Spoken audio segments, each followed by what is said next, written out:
À présent, la revue de la presse de Bonferré et comme chaque jeudi soir, je suis avec Moustapha Zongoma. Moustapha, bonsoir. Bonsoir Aminata Yaemega. Cette semaine, c'est la première sortie médiatique du Premier ministre de transition, Lamine Zen, qui est à la une des journaux.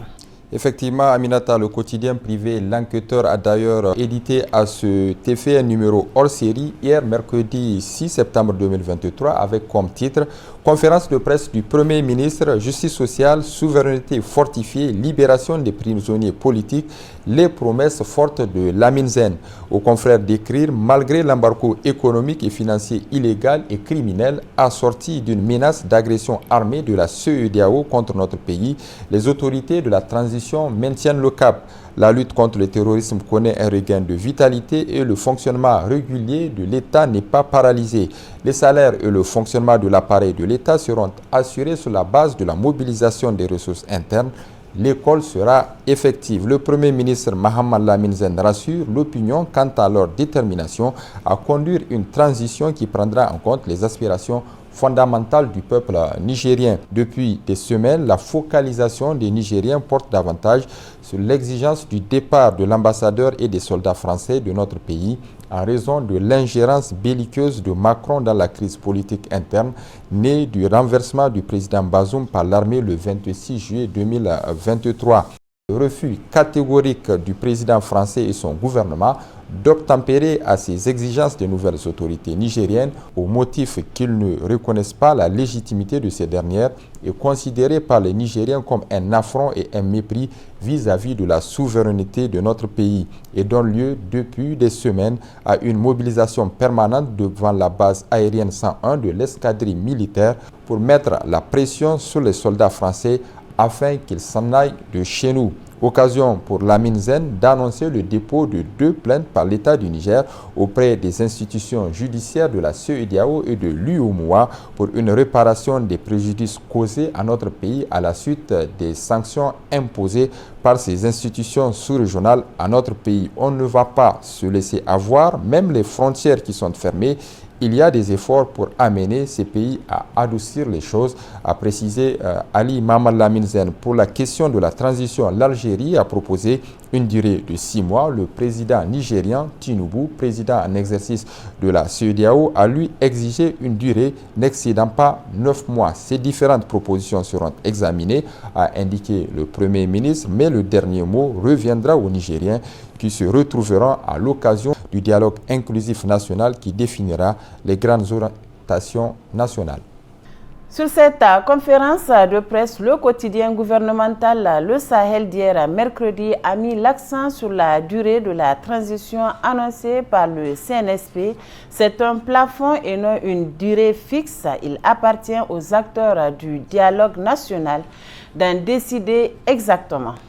Oui, Aminata, en ce qui concerne la durée de la transition, le Premier ministre a indiqué à ce niveau précis que le chef de l'État a été clair en soulignant que la transition n'excédera pas 3 ans. Il s'agit d'un plafond et non d'une durée fixe, précisant qu'il appartiendra aux acteurs du dialogue national d'en décider exactement du temps qu'il faut. Le journal Le Monde d'aujourd'hui a consacré sa une à la question de l'endettement public massif du Niger évoqué par le Premier ministre lors de sa conférence de presse, estimant qu'il est nécessaire de juger Issoufou Mahamadou. Lors de la conférence de presse animée le 4 septembre 2023 à son cabinet, le Premier ministre de la Transition, Ali Lamine Zen, a fait cette terrible révélation en annonçant une dette publique de plus de 5 000 milliards de francs CFA entre 2011 et 2023. Le plus effarant dans cette histoire, regrette le Premier ministre, c'est la très courte période au cours de laquelle cette dette extérieure a été multipliée à l'exponentielle, puisque dans les années 2010, le Niger avait bénéficié d'une annulation presque totale de sa dette. Nous voilà aujourd'hui submergés par une dette publique de 3 fois le budget réel annuel de l'État. Où tout cet argent a pu aller, en fin de compte, serait-on tenté de se poser la question. En effet, aucun projet structurant digne de ce nom, que ce soit le vital barrage Kandaji ou autre infrastructure socio-économique, n'a pu être réalisé dans le pays malgré ce surendettement public. Pendant que le Niger est devenu un producteur de l'or noir, 80% de la population n'a pas accès au courant électrique. On le voit aujourd'hui avec la suspension de la fourniture électrique au Niger par la NEPA du Nigeria. Une chose demeure cependant certaine, il s'agit de la dette d'Issoufou Mahamadou.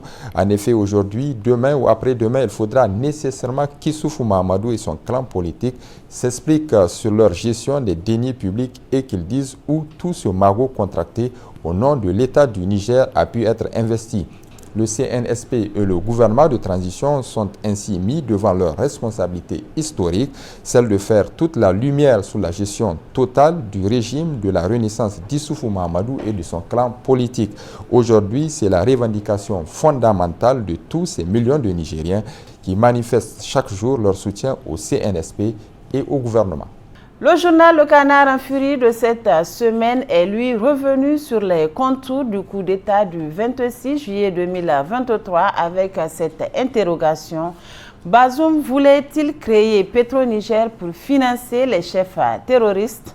Décidément, depuis les événements du 26 juillet 2023, les langues se délient, les secrets enfouis remontent progressivement en surface au Niger à propos du terrorisme, de ses bailleurs de fonds et de son mode de financement. C'est ainsi qu'une vidéo bien renseignée qui est virale circule actuellement sur les réseaux sociaux de la place dans laquelle l'on apprend l'implication du président déchu Mohamed Bazoum dans le financement du terrorisme, écrit le journal Le Canard en furie de cette semaine. Selon la vidéo, Bazoum aurait profité de son séjour au ministère de l'Intérieur pour connaître les noms de tous les chefs terroristes de cet espace ainsi que ceux du bassin du lac Tchad.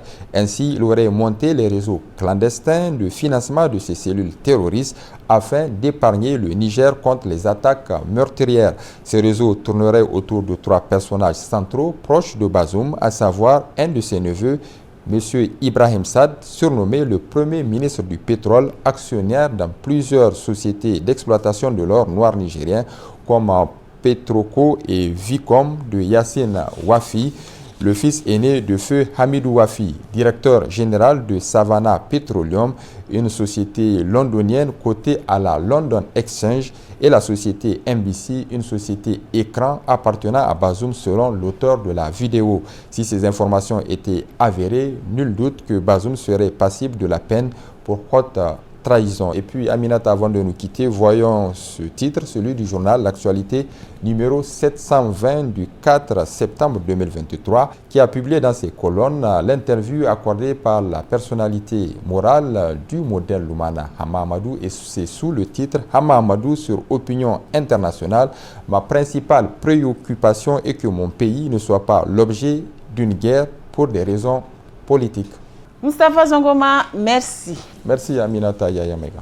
Merci également à vous de nous avoir suivis. C'est la fin de cette édition d'information. Excellente soirée en compagnie des programmes de la télévision Bonferré.